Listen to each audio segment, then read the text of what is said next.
So we're only an hour and a half into the episode, so let's get to the main part of the show. No, but to be fair, after not recording for a month, I'm quite pleased that we've managed to condense a whole month worth of stuff into an hour and a half, because that should have been really 2 episodes in that time. Yeah, I mean, it's sort of amazing, listeners, that we managed to drag out normal culture swaps, or not normal like housekeepings and catching up with, to be as long as they are, when this is a month's worth and it's only an hour and a half. Yeah. What I said made sense, Liam. I just didn't phrase it very well. No, we're both bad at phrasing things then. We're doing badly. Culture swap. It started raining really heavily outside. Swap my culture. That's not how it goes. Swap my culture. Liam, this time we did Spider-Man, the game, on PS4. Because you love Spider-Gwen so much, you wanted to be the closest thing you could get to that in a video game format, which is this. Which is playing as a man. Fuck you, men. I'm surprised that Spider-Gwen isn't like a skin you can unlock or something. No, it makes sense, because if they did a reskin to a different character, they would still talk with Peter Parker's voice, which would be weird as shit. That is true. I think it would be more weird if you could play in a Spider-Gwen suit, but it was just Peter Parker talking. Yeah, okay. So, I get it. I wonder if like any of the add-ons are going to introduce, or if they do a sequel, if that's going to introduce... Yeah, exactly, yeah. I've got hopes. Alright, full confession, listeners. We both completed this game about a month ago. When we recorded the last episode, we were discussing what should we do for the next culture swap, and you weren't sure that I'd be able to complete it in time. Yeah. So, to give you some context, we're recording this a month late, and we both completed this like a week after we recorded the last episode. Yeah. And neither of us have touched it since. No. No. So, just, full disclosure. Also, spoilers. That's going to happen. Yeah, this is going to be spoiler heavy. All our culture swaps are. If you haven't played this game, which is one that I'm going to recommend you do. Yeah. It's a pretty good game. If you like Spider-Man, if you like this sort of game. And there are spoilers that I think would be annoying to know if you wanted to play it before going into 100%, it. Yeah. So definitely... Yeah, just tune out now. Yeah, just tweet us and say thanks. We don't have... Okay, yeah, sure. Tweet us thanks. You're welcome. Let's go. Okay. Let's talk about the big thing that you mentioned at the beginning, which is this difference in completion. Listeners, completed the main storyline of this game, so all the story missions. I completed all of the side objectives. I completed every task in the city except for there are these random crimes that, as you're swinging through the city, randomly spawn. Yeah. They're the only thing in the game that I haven't done, and I haven't gold starred every challenge mission, which are like time trials. You don't need to. Get these points. No, it counts towards your percentage if you just do them. Yeah. I completed the game by getting 100% complete. Yep. Which is not a requirement of the game, but sure. And I got all the trophies. Yeah. Which is my own personal completion. Yeah. Yeah. So, what did you think of the story? I like it. It's a retelling of some aspects of Spider-Man's story that we know from other stuff. Like it's the big bad of the game is revealed to be Doc Ock. I say revealed. The way that the game was promoted and advertised, the big bad was not meant to be, but like was suggested to be Mr. Negative. Yeah, which was an original I think that's a really good for the bit. game. I think is he? I think so. I could be wrong, but I thought he was... I don't think so. I thought Mr. Negative was... I'm pretty positive Mr. Negative's real. Oh, okay. And from... Not real. From Spider-Man. Oh, yeah, no, he's in the comics. Yeah, I thought so. So, he is not an original creation for the game. No. Yeah, I think everyone in the game is from proper Marvel lore. Yeah, okay. But yeah, the way the, marketing made it seem was that it was going to be... Mr. Negative is the big bad, but also they revealed early on that there was going to be the Sinister Six. Yeah. Not all of them, but there's so Rhino, Vulture, Scorpion, Electro, Shockwave. I don't think he's one of the six, maybe, but I can't remember who's in the actual six. Yeah, Scorpion. I think the only one missing is Mysterio. Yeah. Who's one of the members, or was at some point. Whatever. But yeah, I think it's really cool that they didn't reveal that. You meet Doc Ock early on as he's original, a mentor. It's when Peter Parker is working for Dr. Octavius at Octavius Industries. Yeah, and we have an older game's... Peter Parker, one who's been Spider-Man for a while, is out of high school, out of college, working. Yep. And the game, like, so when you meet Doc Ock, I was like, oh, cool, that's Doc Ock. Maybe we'll get a bit in the game where, like, you deal with Doc Ock and it'll be a side character thing. So it was quite a cool, not twist, but quite a cool surprise when Doc Ock suddenly becomes the big bad of the game. Yeah. And I was like, oh, wow, cool. And I think they did a good job as well of, like, setting up the relationship with Doc Ock so that when he does become the big bad, you're actually invested in his character. Yeah, I mean, the ending of the game is good and emotionally. Yeah, because I messaged you. I was like, "Did you cry at the ending?" Because I did. It is an emotional ending. Yeah, it's pretty. Not brutal. just with Doc Ock either. No. Peter Parker becomes an orphan. Well, no, she's more of an orphan. All right, okay. Peter Parker, he's competing with Batman to see who's the most orphaned, and Peter Parker's there. Batman's got his butler. Who's Peter Parker got now? Miles Morales. Just Mary Jane. And Miles. And Miles. I liked that. I didn't know Miles was going to be in this game. Nope, neither did I. I liked that he was, but I did read quite a funny thing. So, obviously, the majority of the game you play as Spider-Man, and there's certain missions where you'll play as like Miles or you'll play as Mary Jane. Yeah. And I really think it was like, it's so good to play a game where you're a character that can swing around the city and do all this other stuff, and then you have like chunks of the game where you get all those powers taken away and you just have to stealth around, powerless. I mean, I agree. Those sections are annoying, but they are also short. They're short. Not difficult. No, they're not. I learned in the second I learned briefly in the first mission that you play as Mary Jane, and then realised full on in the second mission. But this game and its stealth sections as those characters are pretty much just like, don't stop in the middle of the hall and then look at the guard and then sneak up to the guard who's staring at you and then push him, or then he will go, hey, wait a minute, you're here. Because you can run across rooms full of guards and not be caught. Yeah. Which is mind-blowing. So you can do those sections pretty much just by running straight ahead a lot of the time and then occasionally making a noise so that the guard looks the other way. Yeah, exactly. It is simple. Yeah. They are probably the weakest part of the game, I think. I think early on they are. I think Miles' ones don't improve at all. But I think the Mary Jane one where you're working with Spider-Man... Yeah, that's is not so quite bad. A good one. I think that's an interesting bit they did for that, where you're basically trying to separate guards as Mary Jane and then call Spider-Man to web them up. Yeah. And that bit is quite fun. Yeah, I agree with that. So the other thing is, at the start of this game, Mary Jane and Peter Parker aren't together. Nope, yep, they have split up. Yeah. Very sad. Also, Miles... Do you know the one thing that I wasn't a big fan of? Okay, yeah. I love that Miles was in the game. Not a big fan of how he gets his powers in the game.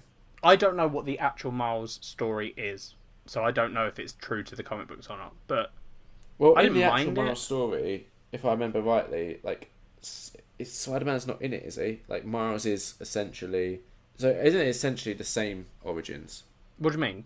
Like, isn't Miles like on a school trip and a radioactive spider bites him? I genuinely don't know. I could be wrong there, but I don't know. I just thought it was very convoluted. It doesn't matter because it's, but yeah, I don't know. I didn't particularly mind. I mean, like, none of the Spider-Man getting his powers stories are ever particularly good. No, true. It's just he wanders around, a spider gets out and bites him. Yeah, and that's it. I mean, I am very curious because it has set up for a sequel, and this ends. I think one of the post-credit scenes, because obviously there's post-credit scenes, is Miles and Peter discovering that each other has these powers. Yes, which has some good funny jokes. Another thing I want to talk about in this game, it is funny. Yes, it is.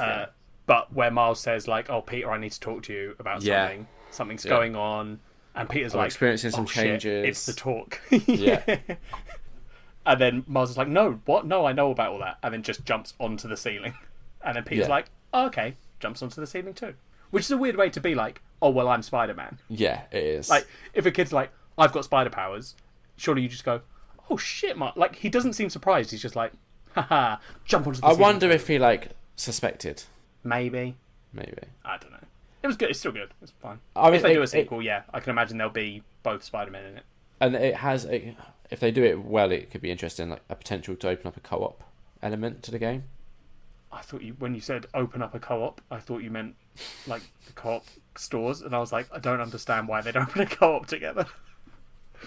Oh, it's No. late, listeners. It's late. Yeah, it is. No, like there could be a co-op element to the game. Yeah, yeah. Which would be quite cool. Yeah, if they do it well. Most of this game really good. Like graphics really good. It runs really smoothly. Looks gorgeous. Yep, it's a beautiful game. The combat, they've like drawn heavily from the Batman like Arkham series, I think.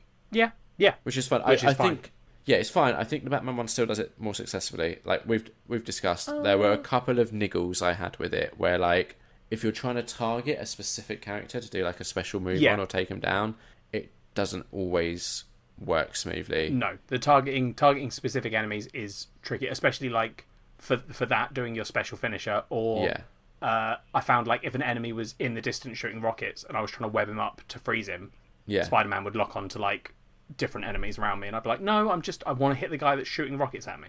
Yeah, exactly. I think so. I think like if you compare the two combat systems, the Batman one is still superior. Yeah, probably. But this is close. I don't think that's a. Yeah, I don't think it's a particular negative to Spider-Man because it's still good in this game. Yeah, and what they have done is they have made it different. So the Batman combat, he's obviously quite big and bulky, and it's a bit slower. With this, obviously Spider-Man's a lot more athletic and moves quicker and like swings underneath people's legs, and you have like you can swing into the air and start having like air combat and all this sort of stuff. So it's a heavy. The game is like keeps reminding you to do air combat a lot of the time. Yeah, like I kept getting tips that were like, if you're being surrounded by enemies, try to single them out with air combat, and I was like, oh yeah, that is how I should be doing it. Especially early on where I was trying to do it like Batman, where I just like stay on the ground and occasionally hit someone into the air because they could block if they were on the ground. Yeah, yeah. And then later on, I was like, oh. Well, once you start unlocking more moves as well, it gets a lot easier to get people up in the air. Yeah, yeah. I like the first like half hour really struggled with the swinging, and then I got my head around it and figured it out. Yeah, we do need to talk about this, Liam. We do. Because it was. I think it was going to be one of your negatives. No, I knew it was something I was doing at the time wrong. where you didn't know what was happening, and you were like, "How is everyone doing this?" And I'm finding it so difficult. But I knew it was something I was doing wrong. Oh, okay. Okay, fair enough. Yeah, because like, I just couldn't get my head around the swinging in this game is not very simple. That sounds like I'm being mean. The swinging in this game is quite intuitive. You pick it up quite quickly, unless you're Liam. Yeah, so to swing, and it's you basically just have to press and hold down a button and release it, and that's swinging. What I didn't figure is that the game's a bit smarter than I am, and like let's say you just jumped off of a big building and there's nothing nearby to swing from, you can press down the button, but you're not just going to automatically swing. It waits until you have something nearby that you could swing from, and then it will swing you. And it just took me like half an hour to figure that key component of swinging out. Yeah, so what you were almost trying to play it like I think it's Spider-Man on the PS1. Yeah, exactly. Where like you could literally like swing off the sky. On the top of buildings, you'd be swinging and Spider-Man would be shooting his web into the air and there was nothing up there. Whereas this game is literally like, no, you swing on stuff. Yeah. Yeah, like I said, this game was smarter than I am. Yeah. Which is, I think, a compliment to the game. That I think I said this to you at the time. I was like, it's quite cool that it almost like you were looking at it as a video game and trying to play it video gamey where you're like, oh, I can just swing wherever. And this game's like, no, it's not realistic, the swinging. Like, it cheats for you. Like, if you're swinging and you're going to hit the ground, it hovers you above the ground a little bit, tries to make it look like it's a normal swing, but you're like... There are points where it won't let you hit the ground because it knows it will break the swinging stuff, so it just sort of hovers you over shit and stuff. Yeah. But it's smarter than you were expecting, which is quite cool. Yeah. This is the thing, right? We have this a lot in Culture Shock when I review stuff. Like, I have issues with stuff, but I need to emphasise that these issues are so minor that they barely count. But like one of the just small things that just niggled me was that a lot of the like glass buildings don't have accurate reflections in the glass. It's such a tiny minor thing, but it's just something that I noticed. I think it's a compliment to the game, again, because to find these negative points, you're having to look at these like minor details. Exactly, and that's like not even a detail that they could have really done anything about. That's because we all had a chat about it, and it's just hardware issues and how much more effort it is to do accurate reflections in a game this big. I mean, it's something that I think if they had a stronger machine behind it, they could have done quite easily. Like the technology's there. When like the PS5 comes out. Yeah. I read somewhere that apparently PS4 is entering its last cycle and they're getting ready to do the PS5. Yeah, I keep seeing stuff about that. I'd buy it. I'd stick with PlayStation at the moment. Yeah, same. I'm enjoying their output and their exclusives. There's nothing really that's come out massively on the Xbox that I'm like, oh, I'm jealous I don't have that. No, there are a couple of things early doors, but nothing since then, really. No. Anyway. Back to Spider-Man. Yeah. Good cast of characters, like side characters and stuff that appear. Like there's a whole side quest with Taskmaster that you get to fight at the end, which is fun. I love the J. Jonah Jameson podcast. Oh my god, yeah. As you're swinging through the city, you just occasionally get episodes of J. Jonah Jameson's podcast, which is very clearly based on, what's his fucking name? Alex Jones. Yeah. It's based on that, whole thing where J. Jonah Jameson is almost this conspiracy theorist about Spider-Man. Yeah. Like, everything that goes wrong in the city, you are responsible for in his eyes. And people ring into his show being like, oh, no, Spider-Man saved me. Yeah. And J. Jonah Jameson's just like, hang up on them now. Yeah. And even stuff you do in the game, you might do a side quest and it's like, oh, you have to go and fix the city's water supplies, for example. Yeah. Here we're like, and why was Spider-Man tinkering? Yeah. Tinkering with the water supply because he broke it and all this sort of stuff. It's great. One of my favourite ones was... Oh, sorry, no, go on. No, it kept popping up with a little message like, if you want to turn this off, you can. And I'm like, why would I want to do that? Yeah. I would stop. There were times where I'd get to a mission objective and stop and wait for the podcast to finish so I didn't ruin it. Yeah. What was your favourite one? Of my favourite... It's after you do one of the lab objectives where you swing through these clouds of smog. Yeah. There's an episode of the podcast where J. Jonah Jameson is just like, why was Spider-Man swinging through smog clouds? That doesn't make sense. He's clearly a weirdo. And he's just like, it's not even like he thinks you're doing anything. He just thinks you're weird. Yeah. You're breathing smog. Yeah, exactly. Which, as you're doing it, Spider-Man is like, I don't like doing this. Why do I have to inhale these fumes? Yeah. It was a fun game. It didn't overstay its welcome, which is another issue I have with games we've done in the past. Witcher 3, for example. Yep. I thought it was a really it's good long length. enough, but not crazy long. Yeah. And it is that sort of game where you're like, you unlock new moves and stuff, but essentially everything that you need to complete the game, you pretty much have within the first hour. Yeah. So the gameplay doesn't massively vary throughout, but that's not a bad thing, I don't think. No, yeah, that's fair. Because it's fun. I think some stuff can change slightly in terms of as you unlock new skills, like we were saying earlier with the whole it becomes easier to put enemies in the air. Yeah. So your playstyle might switch from more ground-based stuff to air-based combat. And then so the way you unlock powers in the game is you either unlock your abilities as you level up. Yeah.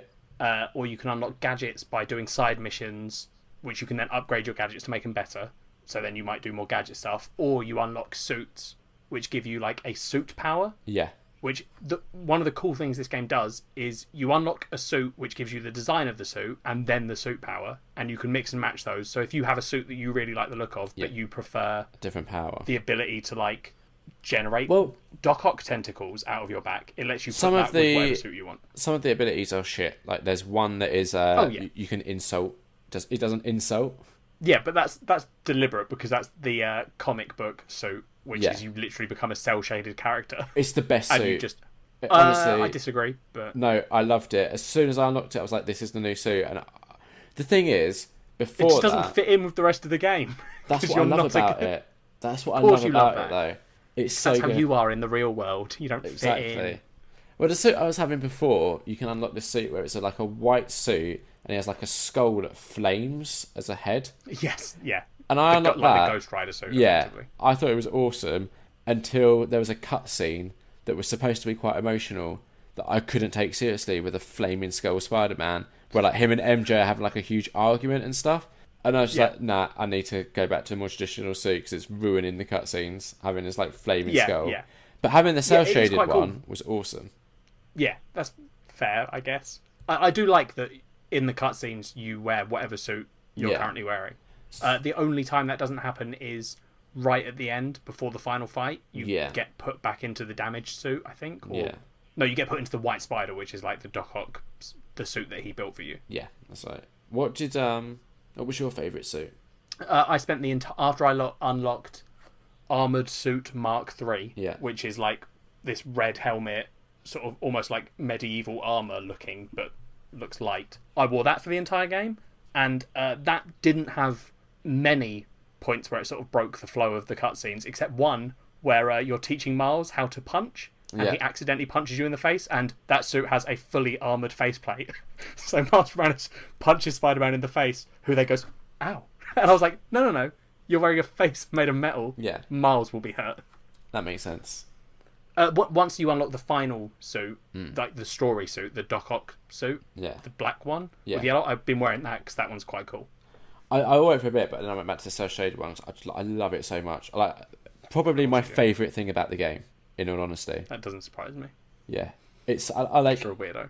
Listeners, I cannot emphasise enough how fucking cool this suit looks, and it is because it stands out against this like realistic environment. Having a little cell shaded dude running around, amazing. Of course, it's so good. It's just I loved it. I don't know what else there is to really say about this game.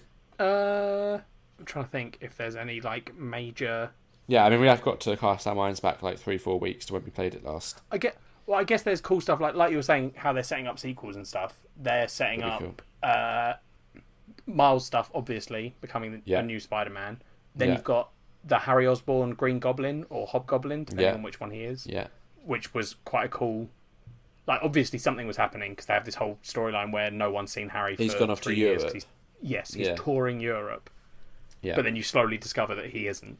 Yeah, he's got this illness there's that his mum also had. yeah, and so he's becoming some sort of symbiote Green Goblin thing. Yeah. I also liked how much like side lore and references to stuff in the comic books were scattered around the world. Yeah. Like the stuff that wasn't important in any way. Like if you're when you go to Norman Osborn's penthouse and you're looking around and you see all that stuff, you can look at a mask that is sitting on his desk, which is the Iron Patriot mask from Secret Avengers, where he became Iron Patriot, which is a mixture of Captain America and Iron Man. Okay. And it's that helmet. Yeah. And I was like, that's such a like. It's not obscure. Yeah. But someone playing the game who looks at that's just gonna be like, oh, it's just a. Yeah, I didn't helmet. know that. Yeah. And I was like, holy shit, that's Iron Patriot. That's cool as shit that they put this in here as a reference. Yeah. And there's like loads of little stuff like that. Well, no, like you can go around. So one of the like side quests is to take pictures of certain things, and that will pick up a lot of them. Like, so an obvious one is there's the Avengers Tower is there. Yeah. But also like there's Hell's Kitchen, so you get to go and see like Nelson and Murdoch. Like their building. The bar. Josie's. Yeah. Jessica Jones, her like apartment and like her investigations, Alias place. There is so many little tiny things like that. Yeah, it's so cool. Yeah, I love as well the backpacks. Yeah, which I didn't. The backpack getting is fine. It's a collectible, whatever. That's how they work. Yeah, but I love that for every backpack you get, you can look in your collection and there's like so much. There's like a chunk of Mysterio's mask, and then when you look at that, Spider-Man tells you something about Mysterio, and there's like a little story about it. Like there's so much detail put into all this side stuff. Yeah, that's just awesome. Like there was a point where I was like, oh, I don't want to play anymore, but I don't want to turn it off. So I just sat there and read a bunch of them because I was like, oh, what's this one? Yeah. Oh, a chunk of Rhino's horn, and then it talks about Rhino. Oh yeah, as soon as I unlocked them, I'd listen to the little bit that they talk about. Yeah. I did have something.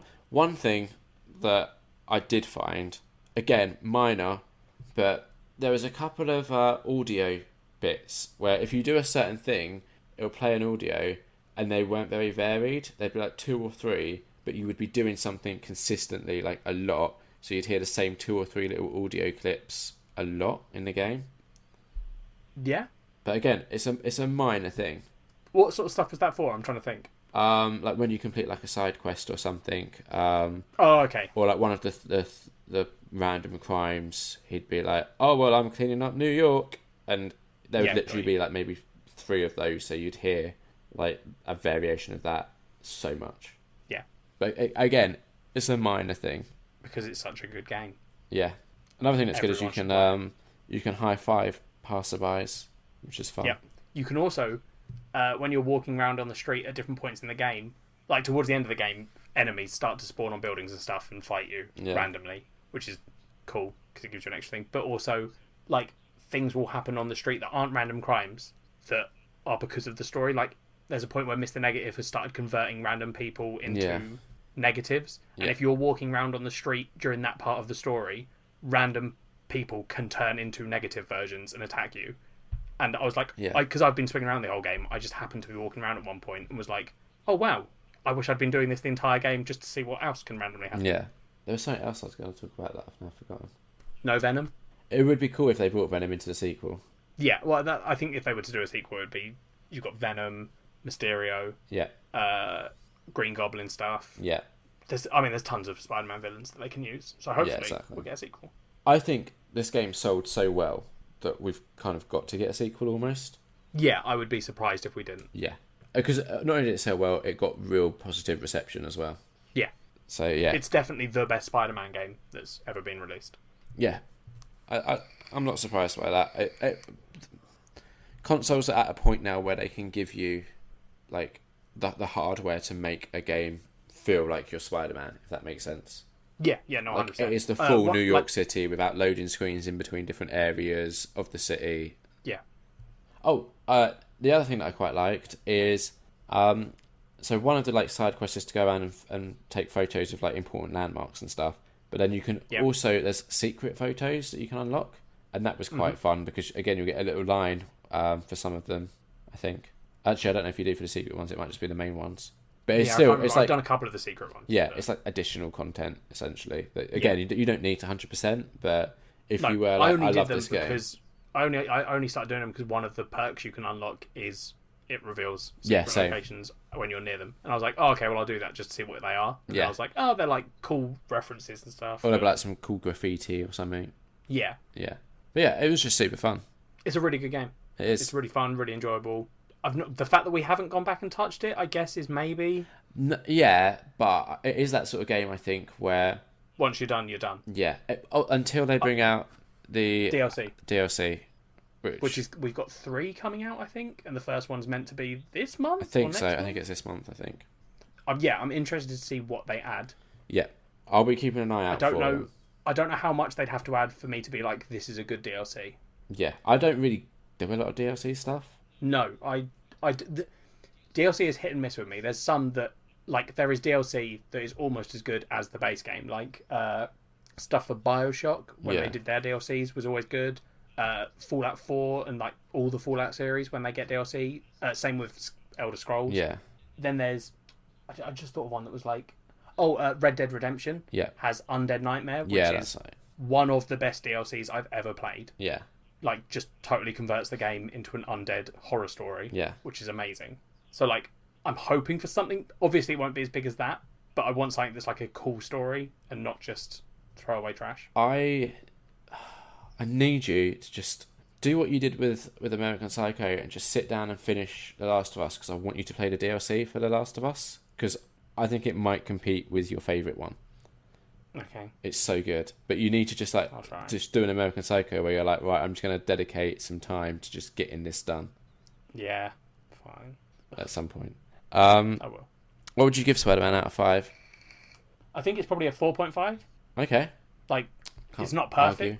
There are issues with it, but I think it's an amazing game and everyone should play it. I'm going to go with a 4 out of 5. Like, really good, really enjoyable, but like I said, it was a good length, but maybe a little on the short side because there isn't a lot to go back and do. It's not like... So some games, for example, like you'll do like the story, but then there'll be like an online mode, or there'll be, I don't know, other things. I mean, this game did have a lot of that.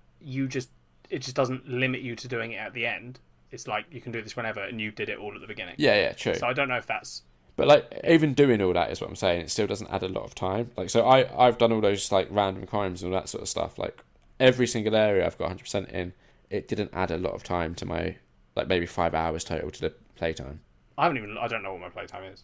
I should have done that. I didn't check mine either. Oh, well. But I feel like it wasn't long because I think playing it like probably regularly, like maybe an hour or 2 a day, probably finished this in about 3 weeks, 2-3 weeks.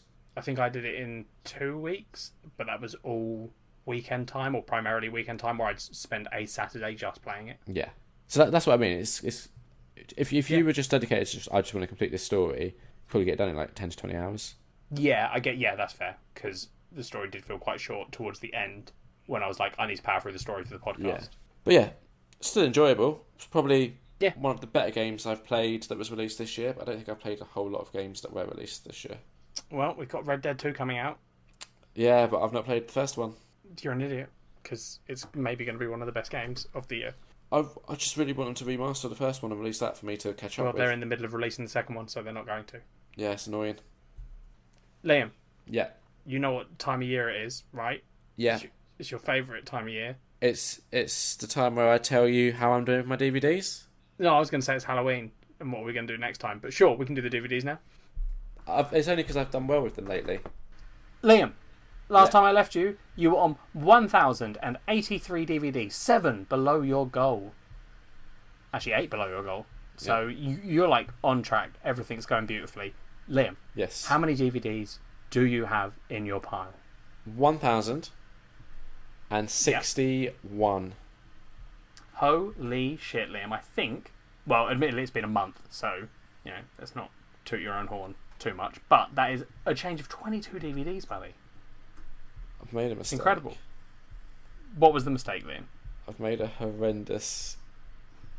horrific mistake. How many DVDs have you bought? So, Zavi... Liam, have you bought more than 30? Zavi... No, you haven't. Savvy, the bastards, have released a box set of something that I've been wanting to do for years now. You know me, I like to start at the beginning of something and work my way through, right? Yeah, you do. Zavvi have released a Disney Classics Complete Movie Limited Edition box set. And I pre-ordered it and I was like, oh, that's fine. I was like, look, I've seen a bunch of Disney films already, so that won't count to my total because I already own them. So it's not like, that's not how I work it, right? So like, it's probably going to be like an extra, like, I don't know, say 10. But I've just counted how many films are in this box set. How many are in the box set, Liam? 56. Oh my fucking god.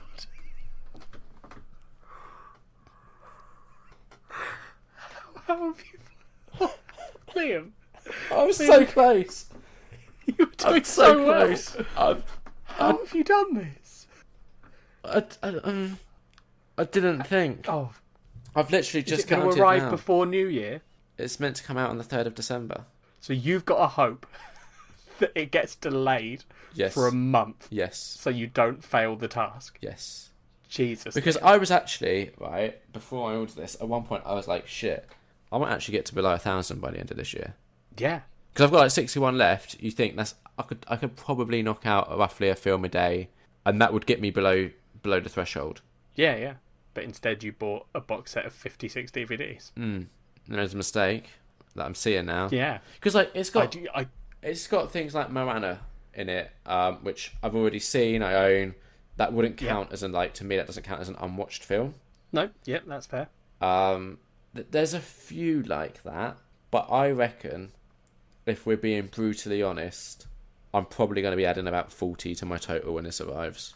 Yeah, which just as a little preview of what that would mean, Liam, is you would be on 1,101 again. What's the goal? How have you done this? 1,091. So you'd only be 10 over your goal. So this is still possible. It's still, because... Yeah. But, Liam, here's the thing, right? You were doing so well, and then you did this, and this has sort of fucked you a little bit.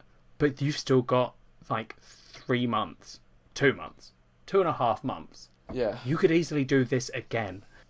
You might just fuck yourself. This is the issue with this challenge, Liam, is you could always do it. But every now and again, you just fuck yourself. Yeah, I'll be honest, if that Studio Ghibli box set became a sensible price, I'd be way tempted. And that's another 20. So, This is the thing. My undoing, as we've discussed in the past, is the HMV 5 for 30s. They're evil. But also, these limited edition box set comes out, and I'm like, well, it's limited edition. I have to move fast on it. And I tried to do all the Disney films at uni, and I got to the World War II ones. Yeah, so not fun. They released a bunch in World War II that didn't really go very far. Saludos Amigos and the Three Caballeros and Make Mine Music all came out between 1942 and 1946. Yeah. Yeah, it's just... It's one of those. It's a hard one, right? Because a part of me It's is not. really Here's the excited thing, to Liam, do it's this not box your. set. This isn't your undoing. These box sets aren't your undoing. Your undoing is that you're an addict. A film addict. Yeah. Yeah. No. But you're not just a film addict, because you get film addicts that don't own 1,061 unwatched DVDs. You're an addict to buying films. The thing is, I was so excited about potentially getting to below 1,000 by the end of the year. Yeah, imagine how proud of you everyone would have been. Not only that, but also the excitement of that was compelling me to watch more films.